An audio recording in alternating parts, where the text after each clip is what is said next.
இவ்வளவு நாளா ஒரு சாதாரணமான ஒரு நபராக இருந்த ஓபிஎஸ் மாவட்ட செயலராக மாற்றி எம்எல்ஏவா ஆக்கி அழகு பார்த்து அடுத்த கட்ட லெவலில் மந்திரியாக்கி மந்திரியை முதலமைச்சராக்கி 3 முறை முன்னாள் முதலமைச்சருங்கிற பதவியை ஒரு பேரை கொடுத்து இவ்வளவுத்தையும் பண்ணி வச்சா போய் திமுக போய் ஜாயின் பண்றாரு. ஓபிஎஸ்க்கு ஒரு பிளஸ் இருக்கா?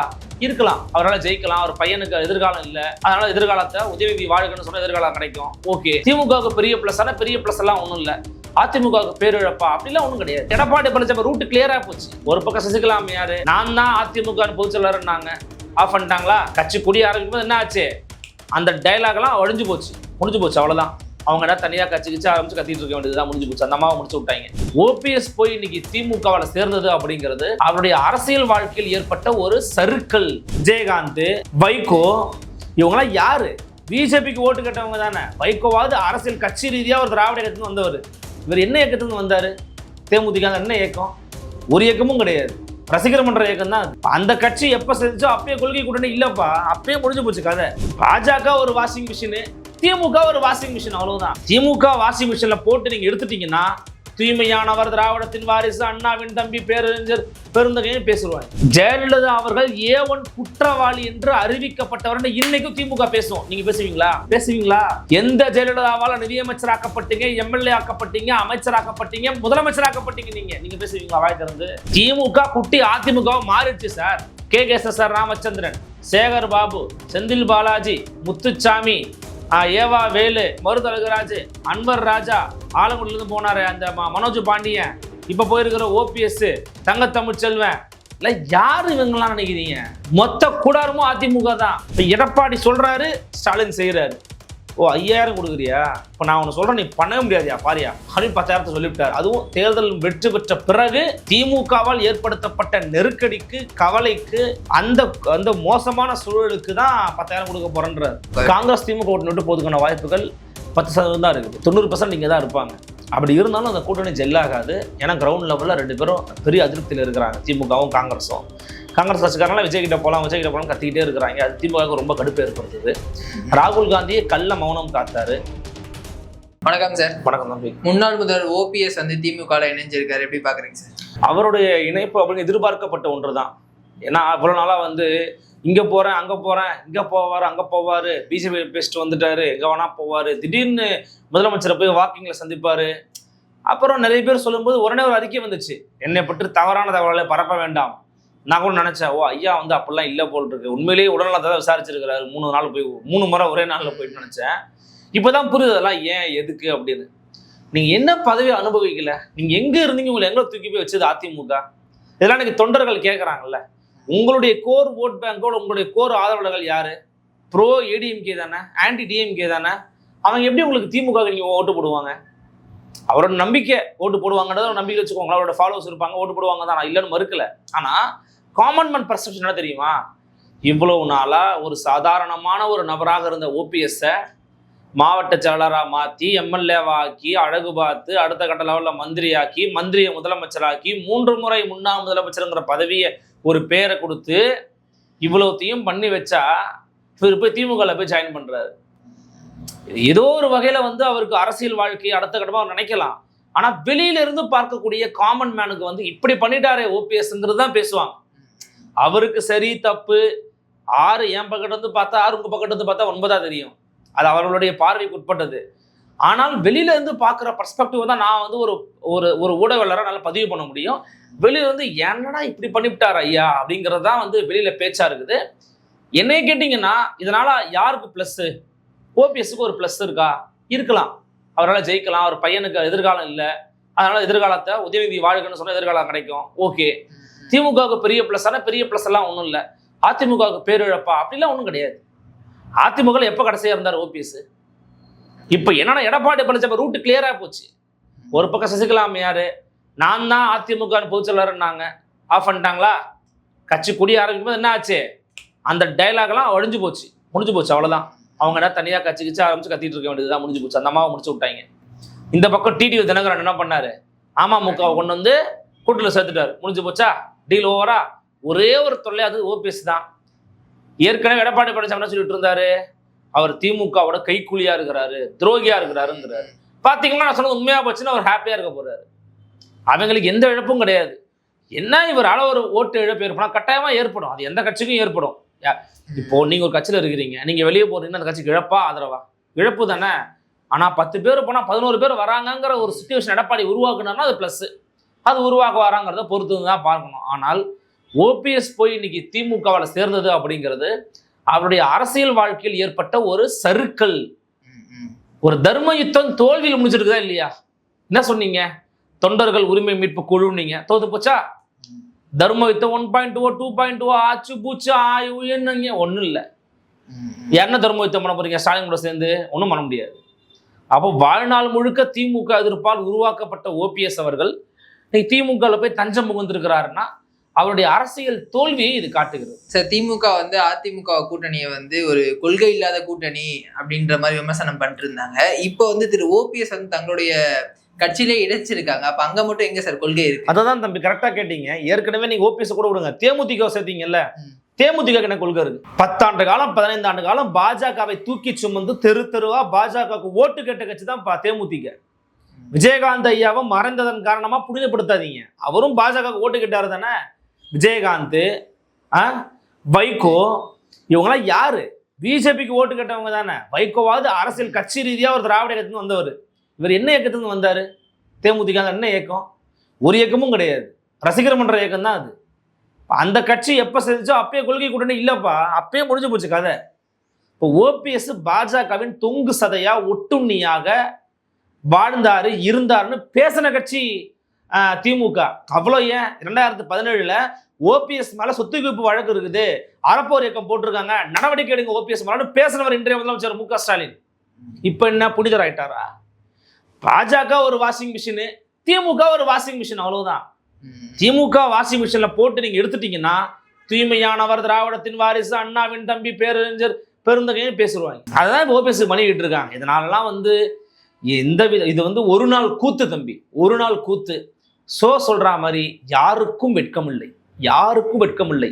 சேர்ற ஓபிஎஸ்க்கும் வெட்கம் இல்லை, சேர்த்து கொள்ளக்கூடிய தலைமைகளுக்கும் வெட்கம் இல்லை. இதுதான் வந்து அரசு நமக்கு தெரிஞ்சுக்க வேண்டியது. பார்த்துக்கங்க, அரசெல்லாம் இப்படிதான். நேற்று வரைக்கும் எவ்வளவு தூரம் எதிராக இருந்தவங்க இன்னைக்கு அப்படியே போய் சேர்ந்துருக்கிறாங்க. அம்மாவின் போட்டோவை நீங்க அம்மையார் ஜெயலலிதாவின் போட்டோ வச்சுக்கிறான்னு நீங்க இப்போ வச்சுக்க முடியாது. உங்க கூட இருக்கிறவங்களை பார்ப்பானா என்ன, எந்த போட்டோ வச்சுக்க போறீங்க? இப்போ என்ன பண்ண போறீங்க? ஜெயலலிதா அவர்கள் A1 குற்றவாளி என்று அறிவிக்கப்பட்டவர் இன்னைக்கும் திமுக பேசும். நீங்க பேசுவீங்களா? பேசுவீங்களா? எந்த ஜெயலலிதாவால நிதியமைச்சர் ஆக்கப்பட்டீங்க, எம்எல்ஏ ஆக்கப்பட்டீங்க, அமைச்சர் ஆக்கப்பட்டீங்க, முதலமைச்சர் ஆக்கப்பட்டீங்க, நீங்க பேசுவீங்களா வாய் திறந்து? திமுக குட்டி அதிமுக மாறிடுச்சு சார். KSSR ராமச்சந்திரன், சேகர் பாபு, செந்தில் பாலாஜி, முத்துச்சாமி, ஏவா வேலு, அப்புறம் இப்ப மருதழகராஜ், அன்வர் ராஜா, ஆலங்குடியிலிருந்து போனாரு அந்த மனோஜ் பாண்டியன், இப்ப போயிருக்கிற ஓபிஎஸ், தங்கத்தமிழ்ச்செல்வன், இல்ல யாரு இவங்கெல்லாம் நினைக்கிறீங்க? மொத்த கூடாரமும் அதிமுக தான். இதனால பாதிப்பு சந்திக்க போறது திமுக கூட்டணி தான். திமுகவோட கட்சி உட்கட்சி பிரச்சனை தான். சமாளிச்சாருன்னா பெரிய விஷயம், பட் உட்கட்சிக்குள்ள டைனாமிக்ஸ்ல பிரச்சனை வரும், அதை சமாளிக்கணும் திமுக. இப்ப திமுக தான் நெருக்கடி. அதிமுக எடப்பாடியில் ரூட் கிளியர் ஆகி போச்சு. ஜெயிப்பாங்களா தோப்பாங்களான்னு தெரியாது, பிரச்சனை எதுவும் இல்லப்பா, கம்முன்னு போய் சேஃபா வண்டி ஓட்டலாம், எதுவும் பேடு போலாம் வராது, நம்ம பாட்டு வண்டி ஓட்டிட்டு போயிட்டே இருக்கலாம்னு போக போறாங்க. சார், இது வரைக்கும் புரட்சி தலைவி அம்மா தான் வந்து என்ன உருவாக்குனாங்க அப்படின்லாம் வந்து மேடைக்கு மேடை பேசினவர் இப்போ வந்து திரு ஸ்டாலின் அவர்களையும் திரு உதயநிதி அவர்களையும் எப்படி சார் பேசுவார்? பேசிதான் ஆகணும். உதயநிதி வாழ்கன்னு சொல்லணும், இன்பநிதி வாழ்கன்னு சொல்லணும். மக்கள் பார்த்துக்கிட்டு இருக்கான்ல, மக்களுக்கு வந்து இதெல்லாம் வந்து இவங்கெல்லாம் ஒரு ஆளுங்களா அப்படிங்கிற மாதிரி எண்ணத்துக்கு போயிடுவாங்க. நான் வந்து ஓபிஎஸ்க்கு நெருக்கடி இல்லைன்னு சொல்லலை, வாய்ப்பு இல்லைன்னு சொல்லலை, ஆனால் பொறுமை உங்களால் காத்திருக்க முடியும் அப்படின்னா சார் பதவி வரையும் கேட்குறாங்க கீழே. அப்படின்னா எம்எல்ஏ ஆயே ஆகணும், அப்படின்னா எம்பி ஆயே ஆகணும், அப்படின்னா அமைச்சர் ஆயே ஆகணும், அப்படின்னா சபாநாயகர் ஆயே ஆகணும். நான் கேட்குறேன், காமன் நான் கேட்குறேன், நானும் கேட்குறேன். உங்க சொல்றது புரியும்னு நினைக்கிறேன். வெயிட் பண்ணுங்க, பிரச்சனை தான் காத்துருங்க, பொறுமை கடலனும் பெரிது. வெயிட் பண்ணுங்க சார், என்ன ஆகுதுன்னு ரிசல்ட் பிறகு வெயிட் பண்ணிருக்கலாம். நீங்க இப்போ என்ன பண்ணீங்க? பிஜேபியை நம்பினா நடு தெருவில் தான் நிற்கணுங்கிறது இது ஒரு ஓபிஎஸ் ஒரு மிகச்சிறந்த உதாரணம். செங்கோட்டை கழுத்து அறுத்தாங்க, ஓபிஎஸ் கழுத்து அறுத்தாங்க, டிடிவி கழுத்து அறுக்க பார்த்தாங்க, சுதாரிச்சுக்கிட்டாரு, வேற மாதிரி டீல் பண்ணிட்டாரு, அவ்வளோதான். இதனால ஓபிஎஸ் பேசுறதுனால எந்த ப்ளஸ்ஸும் கிடையாது. சமூகத்துல தான் மாற்றமும் ஏற்படாது. சார், எலெக்ஷன் வேலைகள் வந்து பரபரப்பா போயிட்டு இருக்கக்கூடிய சூழல்ல 3 கட்ட வாக்குறுதிகளை திரு எடப்பாடி பழனிசாமி வந்து அறிவிச்சிருக்காரு. அது மக்கள் மத்தியில எந்த அளவுக்கு ஒரு இம்பாக்ட் ஏற்படுத்தி? ஏங்க 2 கட்சியும் மாறி மாறி பணத்தை வாரி இறைக்கிறாங்க. எல்லாருக்கும் தெரிஞ்சு போச்சு, அது உண்மைதான். எல்லாருக்கும் வந்து திமுக 5000 கொடுத்துச்சுங்க, எடப்பாடி 10,000 கொடுக்குறேன்னு சொல்லியிருக்காருங்கிறது போய் ரீச் ஆயிருச்சு. அதெல்லாம் ஒன்றும் மாற்று கருத்து இல்லை. எடப்பாடி 10,000 கொடுப்பாங்கன்னாரு பேச ஆரம்பிக்கிறாங்க. பெண்கள் மத்தியில் ஒரு பேச்சு இருக்குது. இப்போ நான் 2 பர்ஸ்பெக்டிவாக சொல்கிறேன். பர்சனலாக நான் வந்து 2ஆ பார்க்கணும்னு விரும்புகிறேன். ஒரு சொசைட்டி சமூக ரீதியிலான பார்வையில் பார்த்தீங்கன்னா இது ஆரோக்கியமற்ற ஒரு போக்கு 2 கட்சியும் பண்ணுறது. இப்போ பணத்தை கொடுக்கறதுனால என்ன மாதிரி மாற்றம் உருவாகும், அதனால சொசைட்டியில் எப்படி இம்பாக்ட் ஏற்படுத்துங்கிறது தெரியல. இது வந்து நம்ம டிஸ்கஷனுக்கும் டிபேட்டுக்கும் உட்படுத்தப்பட வேண்டிய ஒரு விஷயம். இது ஒரு அலையளிக்கக்கூடிய ஒரு விஷயமா எனக்கு படுது. இன்னொரு பக்கம் எடப்பாடி திமுக கவுண்டர் அட்டாக் பண்றாரு. அவர் தான் முதல்ல சொன்னார் 2000 கொடுப்பேன்னு சொன்னார். குலவிளக்கு 2000 கொடுப்பேன்னாரு. அது அப்படியே அவங்க என்ன பண்ணாங்க, நானும் வந்து 2000 கொடுப்பேன், இப்பயே அவங்க 5000 போட்டுன்னு போட்டேன் அப்படி முதலமைச்சர். இப்போ எடப்பாடி சொல்றாரு, ஸ்டாலின் செய்யறாரு. ஓ 5000 கொடுக்குறியா, இப்போ நான் ஒன்று சொல்றேன், நீ பண்ணவே முடியாதியா பாரியா அப்படின்னு 10,000 சொல்லிவிட்டார். அதுவும் தேர்தல் வெற்றி பெற்ற பிறகு திமுகவால் ஏற்படுத்தப்பட்ட நெருக்கடிக்கு, கவலைக்கு, அந்த அந்த மோசமான சூழலுக்கு தான் 10,000 கொடுக்க போறேன்றாரு. எங்கேருந்து கொடுப்பாரு, எப்படி கொடுப்பாரு, கஜானால காசுக்கு தான் என்னன்னு தெரில. அவர் ஒரு வாக்குறுதியை கொடுக்குறாரு. அந்த வாக்குறுதி நிறைவேற்றப்பட முடியுமா முடியாதுங்கிறது நமக்கு தெரியாது. ரொம்ப ரொம்ப கஷ்டம், டஃப் டு டூன்றாங்க. ஏன்னா ஒரு முறை தானே கொடுக்க போறாரு. நான் திமுக காரன்ட்ட கேட்டேன், என்னங்க சொல்றாரு அப்படின்னு. நாங்கள் தான் கொடுத்துட்டோம் ஏற்கனவேன்றார். எப்படிங்க கொடுத்தீங்க? 45 நாள் வித்தின் 45 டேஸில் ஜனவரி மாதம் பொங்கலுக்கு எவ்வளோ கொடுத்தாங்க? 3000 கொடுத்தாங்க. அந்த மாதமே மகளிர் உரிமை தொகை எவ்வளோ? 4000 ஆச்சா? இப்போ கடைசி எவ்வளோ போட்டாங்க? 5000. எவ்வளோ ஆச்சு? 9000. முடிஞ்சு போச்சு. எக்ஸ்ட்ரா 1000 ரூபா தானே போட்டு போடுவார். இதுதான் அவங்களுடைய கால்குலேஷன். ஆக மொத்தம் கஜானால எப்படி எப்படிலாம் பணத்தை இருக்கலாம் எடுத்துருவாங்க. அதனால் அது செல்லுபடி ஆகுதா இல்லைங்கிறது தெரியணும். பட் மக்கள் மத்தியில் ஒரு டாக்கை கிரியேட் பண்ணிருச்சு. இவங்க 5000 கொடுத்தாங்க, ஜெயிச்சா 10,000 கொடுப்பாங்கிறாருப்பா, அது முடிய முடியாதான் தெரியலையாப்பா அப்படிங்கிறத போய் ரீச் அவுட் பண்ண வச்சுட்டாங்க. அடுத்த கட்டமாக வந்து காசு ரீதியாக அறிவிக்காம திட்டங்கள் ரீதியாக அறிவிக்கணும். முன்னேற்ற பாதைக்கு சமூகத்தை கொண்டு போகணும். 2 திராவிட கட்சிகளையுமே நான் சொல்றேன், அதை கொண்டு போனாங்கன்னா மகிழ்ச்சி. இன்னொரு புறம் திமுக காங்கிரஸ் இடையான அந்த போட்டி அப்படின்றது வந்து தொடர்ந்து அந்த மோதல் போயிட்டே தான் சார் இருக்கு. ராகுல் காந்தி 5ஆம் தேதி வராரு அப்படின்ற மாதிரி சொல்லியிருந்தாங்க. இப்போ அந்த பிளானுமே வந்து போஸ்ட்பான் பண்ணியிருக்காங்க. காங்கிரஸ் போறதுக்கான வாய்ப்புகள் இருக்கா சார்? காங்கிரஸ் திமுக ஓட்டு விட்டு போறதுக்கான வாய்ப்புகள் 10% தான் இருக்குது. 90% இங்கே தான் இருப்பாங்க.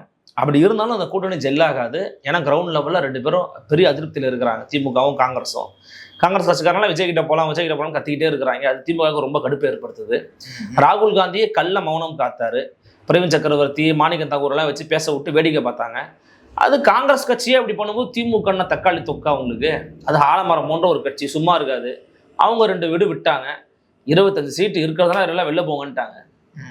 இவங்க என்னன்னோ பேசி பார்த்தாங்க. அதுவும் 25 சீட்டு தான் இருக்கிறதுனா வெளியே போ. இதான் திமுக சொன்னதான் நான் எனக்கு கிடைச்ச செய்தி.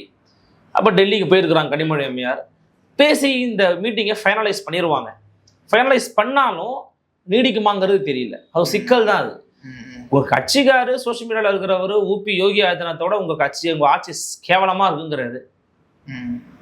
விசில் ஊதப்பட்டது தமிழ்நாடு முழுக்க அப்படின்னு பேசுறாரு. அதை யார் விசில்? யாரோட விசில்? அது விஜயோட விசில். விஜய் யாரு? திமுக கூட்டணியை ஒழிக்கணும்னு நிற்கிறாரு. காங்கிரஸ் யாரு? திமுக கூட்டணியில் ஒரு அங்கமான கட்சி. வெக்கமா இல்லை? அப்படி அடிச்சுக்கிறீங்க பச்சையா. இவங்க இப்படி அடிச்சு மங்க மாள்றாங்க. அந்த பக்கம் பிரச்சனை இருக்கா, அந்த பக்கம் பிரச்சனை, நீங்க தான் அடிச்சு சாவுறீங்க.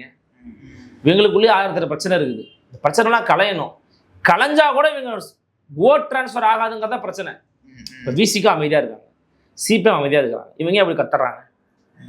ஒன்று இல்லை வெளியில போ. வெளிப்படையாக பேசிட்டாரு யாரு? ஸ்டாலின். ஆட்சி அதெல்லாம் பங்கு கிடையாதுப்பா போப்பான்ட்டார். வெளியே போங்க. இவ்வளவு மானம், வெட்கம், சூடு, சொரணை, சுயமரியாதை இருந்தால் வெளியில போங்கன்றேன். ஏன் உட்காந்துக்கிட்டு இருக்கீங்க? கேட்டால் நாங்களாம் வெளியே போக மாட்டோங்கிற. கழுத்து பிடிச்சலாம் தான் வெளியே போவியா? நீ என் வீட்டு கெஸ்ட்டாக வர தம்பி, உன்னை நான் வந்து வண்டையாக கேட்குறேன், உன்னை மோசமாக திட்டுறேன், உன்னை மரியாதையே கொடுக்கல, என்ன பண்ணுவேன்? போடா நீயாச்சும் ஊடாச்சும் போயிடுவேன். இல்லை நீ கழுத்து பிடிச்சலாம் தான் போன உட்காந்துக்கிட்டு இருப்பிய. அந்த மாதிரி தான் இருக்குது காங்கிரஸ் கதை. இப்போ வேறு வழி இல்லை. அதே சமயம் அட் த சேம் டைம் திமுகவுக்கு ஒரு உள்ளுக்குள்ள ஒரு அச்சம் இருக்கு, ஒரு பயம். என்னடா மாற்றி பேச நினைக்க வேண்டாம், ஒரு பயம் இருக்கு. அது என்ன பயம் தெரியுமா? இவங்க போயிட்டாங்கன்னா நம்ம மேல இருக்கிற அந்த மதச்சார்பின்மைங்கிற கலர் போயிடுமோன்ற ஒரு பயம் இருக்கு. விஜய் நோக்கி போனாலும் 0 தான் காங்கிரஸ். விஜய்க்கு 0 தான். 0 சேர்ந்தாலும் 0 தான். ஒன்றும் ஆக போறது கிடையாது. திமுக ஒரு சர்க்கிள் ஏற்படும். எனக்கு தெரிஞ்சதை நோக்கி நகராது. ஸ்டாலின் ஆக்குபை பண்ணிடுவாங்க தான் நம்புறேன். ஒருவேளை அப்படி போனாங்க அப்படின்னா அது வந்து அதிமுக கூட்டணிக்கு ஃபேவரா இருக்குமா? கட்டாயமா ஃபேவரா இருக்கும். ஏன்னா கூட்டணி உடையிறதுங்கிற எதிர்க்கட்சி இருக்கும் ஃபேவர். இந்த கூட்டணி உடையுது, உங்களுக்கு தானே ஃபேவர். ஃபர்ஸ்ட் ரேங்க் எடுக்கிறவனுக்கு உடம்பு சரியில்லை லீவ் போட்டான், செகண்ட் ரேங்க் தான் ஃபர்ஸ்ட் ரேங்க் எடுப்ப, முடிஞ்சு போச்சு. அதே மாதிரிதான் இந்த கூட்டணி உடையுதுன்னா அது இவங்களுக்குலாம் ஃபேவர், சீமானுக்கும் ஃபேவர். ஏன் சீமானுக்கு ஃபேவர் ஆகும்னா, மாற்றுன்னு பேசிக்கிட்டு இருந்த விஜய் என்ன பண்றாரு, காங்கிரஸோட கூட்டணிக்கு போறாரு. ஏன் நீ காங்கிரஸோட கூட்டணிக்கு போற நாளைக்கு கேள்வி கேட்பா, என்ன பதில் சொல்லுவேன்? என்ன பதில் சொல்லுவீங்க? திமுக மேல நீங்க வைக்கிற குற்றச்சாட்டு என்ன, தாவக குற்றச்சாட்டு என்ன, வாரிசு அரசியல். காங்கிரஸ்ல இருக்கிறது என்னது, தூய அரசியலா? அதுவும் வாரிசு அரசியல் தான். திமுக மேல என்ன குற்றச்சாட்டு வைக்கிறீங்க, அது ஊழல் சக்தி. காங்கிரஸ் என்ன தூய சக்தியா? அது ஊழல் சக்தி தானே. ஊழல் பண்ணவே இல்லையா காங்கிரஸ்? பிஜேபி வந்ததுக்கு காரணமே இந்த காங்கிரஸ் தான். அதனால பேசி பலனும் இல்லை, அவங்க அப்படி போக மாட்டாங்க. அப்படியே போய் தற்கொலை பண்ணிக்கிட்டாலும் தமிழ்நாட்டுக்கு நல்லதுங்கிறேன். காங்கிரஸ்லாம் விஜய் கூட போயிருச்சுன்னா தமிழ்நாட்டுக்கு மிகப்பெரிய நன்மை. தேசிய கட்சியில இருக்கக்கூடாதீங்க, ஒழிஞ்சா நல்லதுன்றாங்க. ஒருவேளை அவங்க திமுகவோட ஸ்டே பேக் பண்ணாலும் கூட அந்த சீட் ஷேரிங்ல ப்ராப்ளம் வரும்ல சார்? ஏன்னா இப்ப தேமுதிக வேற உள்ள வந்திருக்காங்க. இல்ல மேக்ஸிமம் ரீடைன் பண்றவாருன்றான். என்னன்னா சீட் இவ்வளவுதான், நிக்கிறதுனா வெளியில போன்ட்டாங்க, வெளிப்படையா சொல்லிட்டாங்க. நிக்கிறதுனா நிலையில வெளியில போங்கன்ட்டாங்க. இதுக்கப்புறம் காங்கிரஸ் எடுக்கிற முடிவு தானே, பாப்பா எப்படி எடுக்கிறாங்கன்றத பாப்போம். மேக்ஸிமம் பிரச்சனை வராது, பொறுத்து வந்து பார்க்கலாம் சார். தகவலுக்கு ரொம்ப நன்றி. நன்றிப்பா.